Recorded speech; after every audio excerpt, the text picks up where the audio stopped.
Je suis Sébastien Joulin et je suis en charge de toute l'activité marine chez ForSeaPower.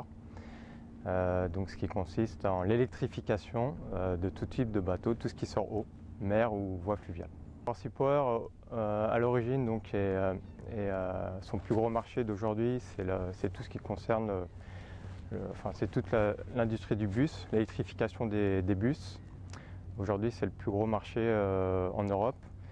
Et là, il y a à peu près 3-4 ans, on a commencé à progressivement développer l'activité marine.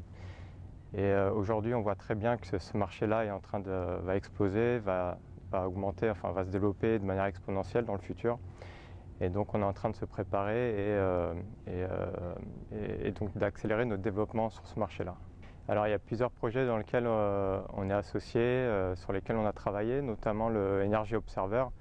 Donc qui est un bateau qui est complètement autonome en termes d'énergie renouvelable et où ForSeaPower a fourni ses batteries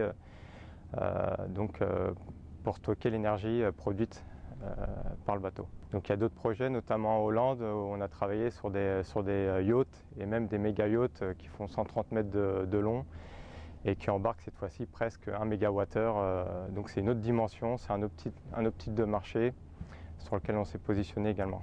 ForSeaPower est une société à l'origine française, donc maintenant on est global, international, mais on a une grosse usine de production qui vient d'ouvrir à Chasseneuil, juste en face du Futuroscope, et là où on peut produire environ 2500 bus par an, donc c'est énorme. Et aussi on a une autre usine de production en Chine, donc pour le marché asiatique, et puis aussi en Pologne, donc c'est plus pour la petite mobilité là en Pologne, les scooters électriques par exemple. Alors ForSeaPower ambitionne vraiment à se positionner, à vraiment développer ce marché marine qui est en train qui va exploser. Et donc aujourd'hui, on est en train de développer de nouveaux produits et donc pour anticiper la demande sur le full électrique par exemple pour les voies fluviales ou même les ferries électriques qu'on voit en Norvège par exemple, donc qui est vraiment en avance qui est un pays qui est vraiment en avance dans le domaine de l'électrification des bateaux.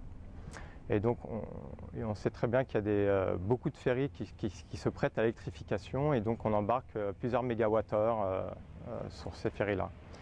Il s'agit aussi de tout ce qui est voie fluviale, donc ferries, bateaux à passagers. Voilà, ça c'est full électrique, on pense que demain il y aura beaucoup d'applications de ce type-là.